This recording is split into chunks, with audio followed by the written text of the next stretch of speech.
نوری نەمر لە نووسینی محەممەد فەتحوڵڵا گولەن، خوێندنەوە هیوا کۆی، خوێندنەوەی ئایەت و حەدیث محەممەد عەبدوڵغەنی. ئیماندار مرۆڤی بەرپرسیارەتیە. كلكم راع وكلكم مسؤول عن رعيته. الإمام راع ومسؤول عن رعيته، والرجل راع في أهله وهو مسؤول عن رعيته، والمرأة راعية في بيت زوجها ومسؤولة عن رعيتها، والخادم راع في مال سيده ومسؤول عن رعيته، وكلكم راع ومسؤول عن رعيته. هەر یەک لە ئێوە شوان و بەرپرسیارن، هەر یەک لە ئێوە شوان و بەرپرسیارن لەوەی لە ژێر دەستاندایە. سەرۆکی وڵات شوانە و لێپرسراوە لەوانەی لە ژێر دەستیدان. هەر تاچێک شوانی ماڵ و منداڵەکەیەتی و لێیان بەرپرسە. ئافرەت شوانی ماڵی مێردەکەیەتی و بەرپرسە لەو شتانەی لە بازنەی چاودێری ئەودا. خزمەتکار شوانی ماڵی گەورەکەیەتی و لێپرسراوە لەو شتانەی لە بەردەستیدان. هەمووتان شوان و هەمووشتان بەرپرسن لەو شتەی لە ژێر دەستاندایە. وشەی ڕاعین بەواتەیە و کەسە دێت کە پاسەوانی و پارێزگاری و چاودێری شتێک دەکات.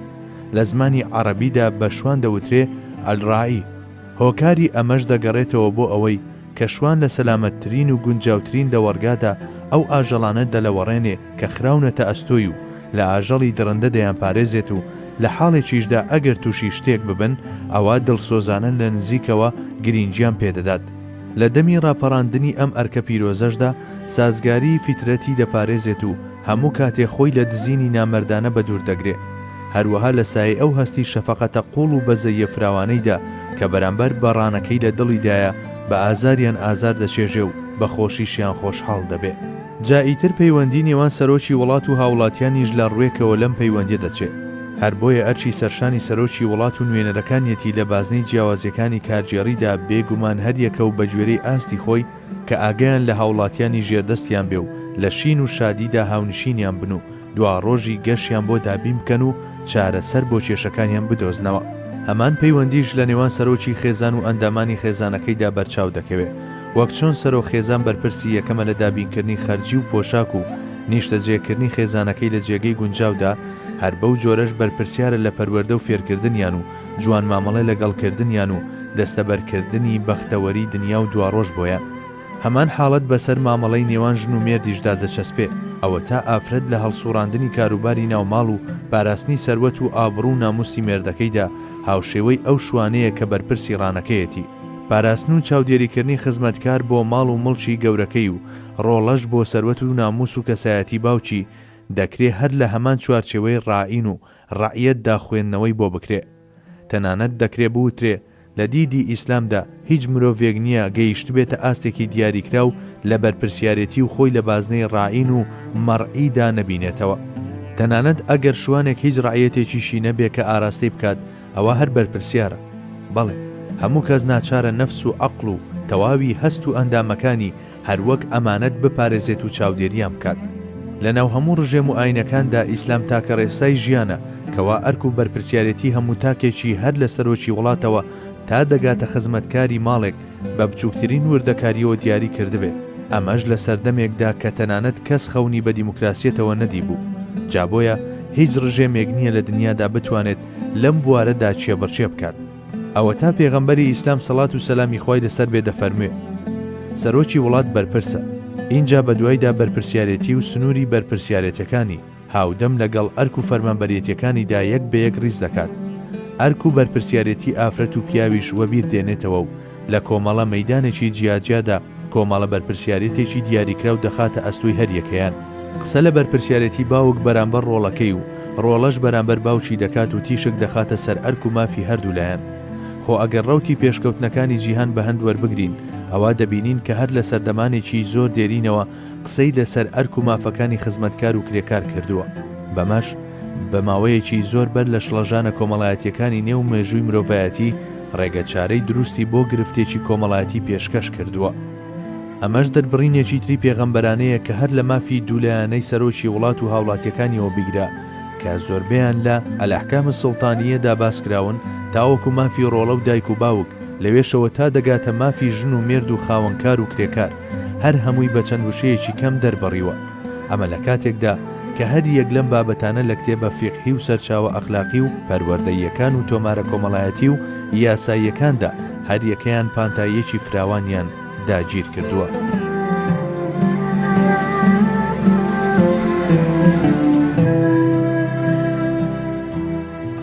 چەند حرام و مەکروهێک. إن الله حرم عليكم عقوق الأمهات ووأد البنات ومنع وهات وكره لكم قيل وقال وكثرة السؤال وإضاعة المال. خوای گەورە یاخیبوون لە دایکان و زیندە بەچاڵکردنی کچان و جێبەجێنەکردنی ئەو ماف و قەرزانەی لەسەرتانە و وەرگرتنی شتانێک کە مافتان پێوەی نییە حرام کردووە لەسەرتان. هەروەها قسە و قسەڵۆک و زۆر پرسیارکردن و ماڵ بە فیڕۆدانی لێرە و لەوێ لێتان مەکروه کردووە. یاخیبوون لە دایک. یاخیبوون و سەرکەشی نواندن بەرامبەر بە دایک بە عقوق الئومەهاتی گزارشتی لێکراوە. ئەم دەستەواژەیە ژواتایەکی وا بە مێشکی مرۆڤ دادێنێ وەک بڵێ ئەو منداڵی لە دایکی هەڵدەگەڕێتەوە و لی یاخی دەبێ هەموو پەیوەندیەکی مافداری لەگەڵ دایکیدا دەپچڕێنێ و دەیهاوێژێتە کونجی تەنیاییەوە. ئەگەرچی یاخیبوون لە باوکیش بە هەمان شێوە حرامە کەچی لە فەرمودەکەدا تەنها باسی دایک کراوە. دەتوانین هۆکاری ئەمەش بگەڕێنینەوە بۆ ئەوەی کە ئافرەت زۆرتر پێویستیان بە پاراستنە و لە سۆز و لاوازیەکانیشیاندا لە پێش پیاوانەوەن. لەم نێوەندەشدا ناسکوونیانی و توانای بەرگەنەگرتنی سروشتیان وای لێکردوون کە زووتر و زۆرتر کاریگەر بن بەم جۆرە مامەڵانە. اینجا لەو ڕۆوە کە باوکانیش خاوەن هەمان ئەو مافانن کە دایکان هەیەە ئەوە فەرمودەکە پێمان دەڵێت کە هەر سەرپێچی و هەڵگەڕانەوەیەک بەرامبەر بە باوشیش هەر بە یاخیبوون دادەنرێ، بەڵام هەرگیز ناگاتەوە بەو یاخیبوونەی لە بەرامبەر دایکدا دەنوێنرێ.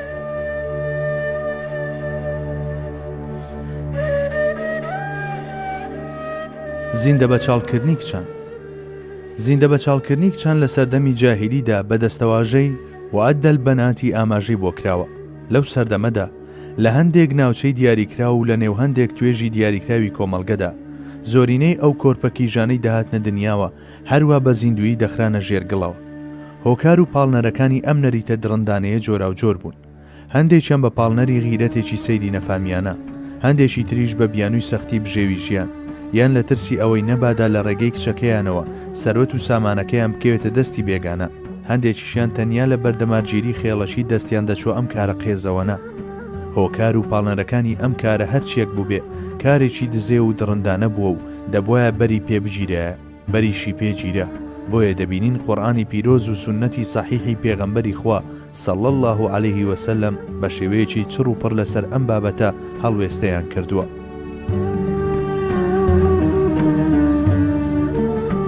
ناپاچی لە ئەمانەتدا. وشەی مەنعەن لە فەرمودەکەدا ئاماژە بۆ نەجێڕانەوەی ئەو قەرز و مافانە دەکا کە دەبێت بجێڕدرێنەوە. وشەی هاتیش ئاماژە بۆ ئەو شێواز و ڕێگا جۆرا و جۆرانە دەکا کە بە مەبەستی وەرگرتن و داواکردنی شتانێک کە وەرگرتن و داواکردنیان قەدەغەیە دەگیرێنە بەر. هەردووشیشیان واتە نەجێڕانەوەی ئەو شتەی کە پێویستە بگەڕێنرێتەوە و وەرگرتنی ئەو شتەش کە نابێ وەربگیرێت حرامن. حرامی ئەمەش هەروەک حرامی سەرکەشیکردن بەرامبەر بە دایک و باوک و زیندە بە چاڵکردنی کچانە. لە هەمان کاتدا دەکرێ ئەم دوو وشەیە ئاماژەیان بۆەوە تا گەلێکی تریش تێدا بێت. ئەوە تا وشەی یەکەمیان ڕوو لەو کەسەیە کە مافەکانی سەرشانی هەر لە زەکات و سەدەقەوە تا دەگاتە کۆمەکیە مادیەکانی تر بەرامبەر بە هەژاران و ئەو کەسانەی وان لە ئەستۆیدا بەجێ ناهێنێت. وشەی دووەمیشیان دەڕوانێتە ئەو کەسەی کە خەریکی سوالکردن و دەستپانکردنەوەیە لە شوێنی خۆمانەوە هەنگاوێک بەرەو پێشتر دەنین و دەڵێن. وشەی یەکەم هەموو ئەو قازانجە ناڕەوایانە دەگرێتەوە کە بە ڕێگەی نایاسایی بەدەست هاتوون، هەر لە نکۆڵیکردن و زەوتکردنی ئەو سامانانەی کە ڕاستەوخۆ خراونەتە ئەستۆی کەسێکەوە تاوەکو نەجێڕانەوەی بەهای چەک و سەنەدەکان و دەستدانە چاواشەکاری لە ڕێگەی ئیفلاسی ساختە و هەموو چەشنەکانی خۆستنەوە لە کاتی بوونی جیاوازی لە نرخەکاندا. اینجا دوای هەموو ئەمانەش نەجێڕانەوەی ئەم ناحەقیانە و سەرکەشی نواندن. وشەی دووەمیش هەموو چەشنەوەرگرتنێکی زیان بەخش دەگرێتەوە، هەر لە سوالکردنێکی ئاساییەوە بیگرە هەتاوەکو قۆستنەوەی هەستە ئاینی و نەتەوایەتیەکانی گەلێک و داواکاری ڕاستەوخۆ یان ناڕاستەوخۆی هەندێک هێزی زۆردار، فەرمی بن یان نافەرمی کە مەبەستیان تێرکردنی ئارەزوەکانیانە. هەروەها دەستدرێژی گروپە مافیا گەورە و بچووکەکان و پەنابردنیان بۆ 1001 ڕێگا بۆ بەتاڵانبردنی سەروەت و سامانی خەڵکی. ئەم فەرمایشتە پیرۆزە بە دەربڕینێکی کورت و پڕواتە ئاماژە بۆ کۆمەڵە مەسەلەیەکی گرنگ دەکات. ئەوە تا باز لەو منداڵانە دەکا کە سیلەی ڕەحمیان لەگەڵ دایک و باوکیاندا پچڕاندووە و کەوتونەتە سەرگەردانیەوە. ئەو دایک و باوکانەش کە چاوی خۆیان لە ئاست ئەو سۆز و میهرەبانیەدا دەنوقێنن کە لە سروشتیاندا دانراوە، تەنانەت دەگاتە ئەوەی نکۆڵی بکەن و دوور لە بەزەیی و بە شێوەیەکی نامرۆڤانە مامەڵە لەگەڵ منداڵەکانیاندا بکەن. اینجا دێتە سەرباسی کۆمەڵگە کە خۆی دەخۆیدا خێزانێکی گەورەیە. لێرەشدا ئاماژە بۆ کۆمەڵە خۆپەرستێک دەکات کە بەرژەوەندی و سوودی خۆیان لە هەموو بەهایەک بەرزتر ڕادەگرن و بە پێشێڵکردنی ئارامی و ئاسایش و ماف و دادپەروەری کۆمەڵگە دەخەنە مەترسیەوە. جا لە بەربوونی خاڵی هاوبەش لە نێوانیاندا هەر هەمویان حەرام کراون. پاشان باز لە سێ حاڵەتی قەدەغکراوی تر بانەشگەنە ئاستی ئەوانەی سەرەوە دەکات کە ئەوانیش بریتین لە قیلە وەقالە، وتی کەثرەتە سوئالی، پرسیاری بەجێ و نابەجێیان بە هونەرکردنی سوال. سێمیشیان ئیضاع المالی، بە فیڕۆدانی سەروەت و سامان لێرە و لەوێ.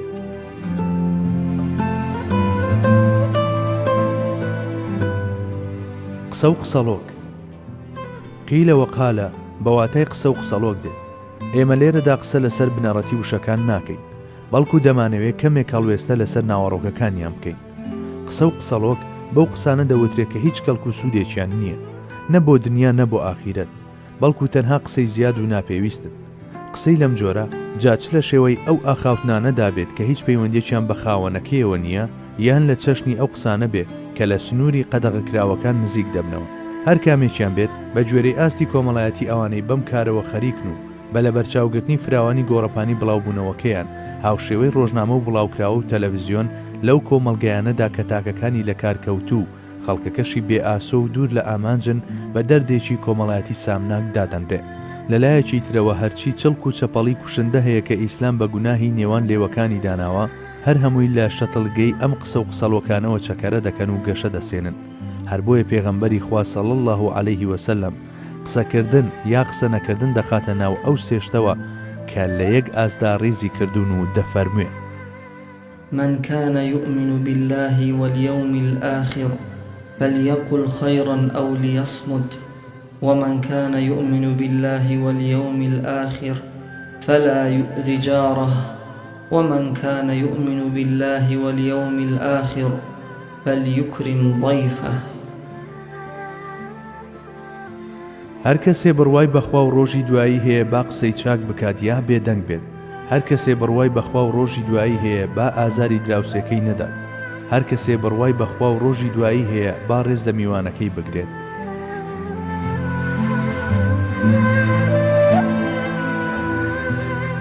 پرسیاری زۆر. دەتوانین کەثرەت سوئالی بەوە لێک بدەینەوە کە بریتیە لە پرسیارکردنی بەجێ و نابەجێ، یاخود سوالکردن بێ ئەوەی هیچ ئاتاجیەک لە ئارادا بێت، بگرە بەوەشەوە نەوەستێت و بکرێت بەخوو. خۆ دیارە هەردووچیشیان لۆمەکرا و زیان بەخشن. لە قورئانی پیرۆز و سونەتی سەحیحدا هەروەک چۆن سوالکردن بەدەر لە حاڵەتی ناچاری و ئاتاجی سەرزەنشت کراوە، ئاوەهاش لۆمەی پرسیارکردنی بێ ئەندازە و بەردەوام کراوە. اینجا دەبینیت ئەم دوو سەرچاوە شیرینە لە هەموو دەرفەتێکدا مرۆڤ ئاراستەی فێربوونی شتانێک دەکەن کە سوودیان هەبێت لە بنیادنانی جیهانی هەست و هزریاندا. سەرباری ئەوەش قورئانی پیرۆز پرسیارکردن دەکات بە دوو بەشەوە، بەشێکیان پەسەند و ئەوەی تریشیان ناپەسەند. دەتوانین ئەم ئاەتە وەک نمونە بۆ پرسیاری پەسەند و دروست بهێنینەوە. يسألونك ماذا ينفقون. هاوڵان پرسیاری ئەوەت لێ دەکەن کە چی ببەخشن. ئەم ئاەتەش نمونەی پرسیاری لۆمەکراوە. ويسألونك عن الروح. حقیقەتی ڕۆحت لێ دەپرسن. پرسین یان نەپرسین، سوالکردن یان سوال نەکردن، هەر یەک لەم حاڵەتانە بە گوێرەی پێوەرێک کە دەری دەخات ئایا پاڵیان داوەتەوە بە پێویستیەکەوە یان نا، لە ئاتاجیەکەوە سەرچاوەیان گرتووە یان نا، لە نێو ئەفعالی المکەلفیندا لە سەرو ئەو هێڵەوە یان لە ژێرەوە جێی خۆیان دەکەنەوە و دەردەکەوێت کە ئایا واجبن یان حرام، مباحن یا مەکروه. بۆیە بڕوامان وایە کە ڕاوەکردن و لێکدانەوەی هاوبەشی ئەو دوو بابەتە کە وەک دوو مەسەلەی جیاواز دێنە بەرچاو لە دەوری ئەو ڕووگە یەکخەرەی کە ئاماژەمان پێدا هۆکارێک بێت بۆ نزیک بوونەوەی زیاترمان لە مەبەستی فەرموودەکە.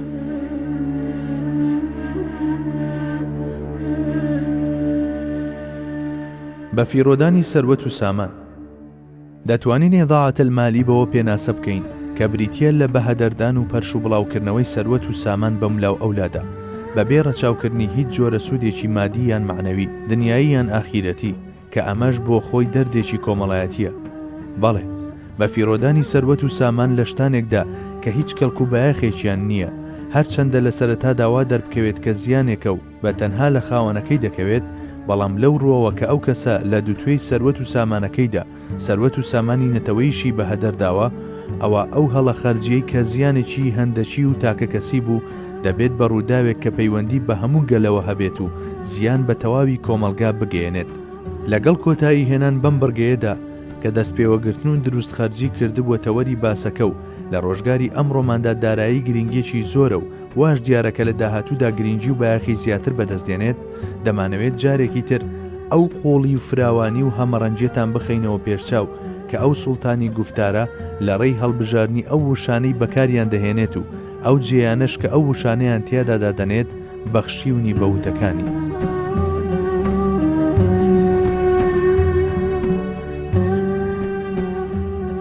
إحسان. الإحسان أن تعبد الله كأنك تراه فإن لم تكن تراه فإنه يراك. إحسان ئەوەیە بە شێوەیەک خوا بپەرستیت هەروەک ئەوەی بیبینیت، خۆ ئەگەر تۆش ئەو نەبینی ئەو تۆ دەبینێ. ئاەتەبوونی ئیمان لەگەڵ ئیسلام و بە ئیسلامەوە ژیان لە جەمسەری ئیحسان دروشمی ئیماندارە کامڵەکانە. گەیشتنی ئیماندار لە ناو ئیسلام و ئیمانەوە بە مەودایەک لەسەر و ئیمان و ئیسلامەوە، اینجا بەجێهێنانی هەرچیە کە ئەم کۆتا خاڵە داخوازیەتی ئەمیش بۆ خۆی ئیحسانێکە. وەڵامی پەروەردیگاریش بەرامبەر بەم ڕووتێکردنە دڵسۆزانەیە کە شایانی شکۆمەندی و مەزنی ذاتی خۆیەتی بە گوێرەی دەستوری چاکە چاکە بەرهەم دەهێنێت ئیحسانێکی ترە. ئیحسانێک لە جۆری خەڵاتە سەر سۆرهێنەرەکان، شتانێک نەچاو دیویەتی، نەگوێ بیستویەتی، نە بە دڵی هیچ مرۆڤێکیشدا هاتووە مەگەر هل جزاء الإحسان إلا الإحسان. ئیحسانی بەندە هەر هێندەی قوڵاییەکەیەتی، واتە لە شێوەی ئیخلاس و ئەدەب و ڕێز و ترسدا خۆی دەنوێنێت. ئەوەی خوای گەورەش جەلە جەلال و بە گوێرەی مەزنی و مولکەکەیەتی، واتە بە 1001 واریداتەوە دڵی بەندەکەی بە ئیمان دەڕازێنێتەوە و بە ئیلهام دەیهێنێتە جۆش و پەردەی سەرچاوی لا دەبات و حەقیقەتی شتانی پیشان دەدات و دەمی لەوەی پەیوەندی پێوەنیە دەپارێزێت و زمانی بە حیکمت دەخاتە گۆ و هەستەکانی بێدار دەکاتەوە و بە هەڵاتگەکانی تەجەلیدا دەیگەڕێنێت. جا هەر ئەوەندەی ئیماندار گەیشتە ئەو خاڵەی کە تیایدا پەردەی سەر ڕوخساری بوون کەمێک لا دەدرێت، ئیدی وەک ئەوە وایە کە بەبێ چەند و چوون ئەو زاتە ببینیت، بەڵام لەبەر ئەوەی ئەو زاتە عەزە وەجەلە خاوەنی حەقیقەتی لا تدركه الأبصار، بینین و بیناییەکان ناتوانن دەرچی بکەنە، ئەوە بەندە بەو یەقینەوە کە ئەو زاتە ئاگای لێیەتی و دەیبینێ، هەروەها لە تاو چێژی بینینی و سام و هەیبەتی بینرانی لەلایەن ئەوەوە لە هۆش خۆی دەچێت، تا ئەوەی لە سای ڕنگداربوونی بەخواپەرستی و ئیخلاس و خشوع و خۆتۆعدا هەر لە دووتوێی دیتنی ناتەواوی ئەم دنیایەدا چێژی دیتنی تەواوی ئەو دنیا وەردەگرێت و بە وێنەی بەڕۆژوبوونی ڕۆژوەوانێک کە چۆن بە درێژایی ڕۆژەکەی چێژی ساتەکانی بەربانگ لە ڕۆحیدا هەست پێ دەکات، ئەمی شەروە لەو چەند ڕۆژەی سەومی ویساڵی دنیادا چێژە قاتقات بووەکانی عاشیرەکانی وەستی دۆست هەست پێ دەکات و لە نێوەندی یەک ژیاندا بە یەک جار تامی هەزاران ژیان دەکات. بەڵێ، ئەوەندەی کە بەندە حەز دەکات ئەو سوڵتانی ئەزەل و ئەبەدە ببینێ و لە ئاسمانی چێژی دیتنیدا شاباڵ بگرێ، ئەوەندەش چێژ لە بینراوی و چاودێریکراوی وەردەگرێ، چونکە دڵنیایە لەوەی کە لەو خزمەتانەیدا کە لە پێناو گەورەکەیدا ئەنجامی دەدات لەلایەن گەورەکەیەوە دەبیندێ و چاودێری دەکرێت. لە سایەی ئەم چێژەشدا تەنانەت بچووکترینی ئەو کردەوانەشی کە لەم پێناوادا دەیکات ڕەنجی نەشوەیەکی قوڵ و بێپایانی پەرستش دەگرێت. ئەمەش دەلاقەیەکی بچووک بەڕووی گفتاری پێغەمبەردا و سێ-چوار وشەی مبارەکی لەعل و گەوهەر ئاسای ئەو موسڵمانی گفتارە و ئەو ناوەڕۆکە بەرینەی کە لە چەندین بەرگدا جێی نابێتەوە. جائیتر ئەمە دڵۆپێک لە دەریا و گەردیلەیەک لە خۆر و چەند ورشەیەک لەو جیهانانەی ئەستێرەکان دەینەخشێنن. پێم وایە لێکدانەوە و هەڵوەستەکردن لەسەر ئەو گفتارە نوربەخشانەی کە ئاوێتەی درەوشانەوەی حەقیقەتی ئەحمەدین و بوونە ئاوێنەی نیشاندەری باڵای بەها و بەژنی ناوازی ئەو فەرمایشتانە کاری ئەو نەزانانە نەبێ کە سەریان لە گفتار دەرناچێ.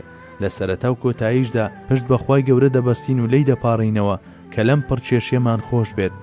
ئەوە بوو لە سەرەتادا عەرزم کردن کە ڕاوەکردن و لێکدانەوەی فەرموودە پڕشنگدارەکانی ئەو سەروەرە صلی الله عليه وسلم بە تەواوی ڕەهەند و لایەنەکانیەوە کارێکە لە سەر و زەوتوانای ئێمەوەیە. هەروەها چاوەڕوانی خۆشمان بۆ دەرکەوتنی مەردانی ئەم مەیدانە دەربڕی. بەڵام لەگەڵ هەموو ئەمانەشدا ئەگەر دیسانەوە پڕچێشیەکمان کردبێ و هەوڵماندا بێ کە چەند لایەنێکی چەند فەرمودەیەکشی بکەینەوە، ئەوە ئەو لایەنانەی کە ذاتی لێکدانەوەیمان کردووە تەنها چەند وتەیەکی نورانی بوون لە دنیای بەرینی ئەو فەرمودەیە، ئەویش تەنها لەو ڕۆوە کە پەیوەندیان بە قوڵی ناوەڕۆک و پتەوی پەیڤ و هێزی دەربڕینەوە هەبووە. هەموو ئەمانەش بە زمانی عەوام. جا بۆیە ئومێد دەکەم کە خوای باڵا دەست لێمان خۆش بێت و شارەزایانیش بە چاوی لێبوردنەوە بۆ کەم و کورتیەکان بڕوانن.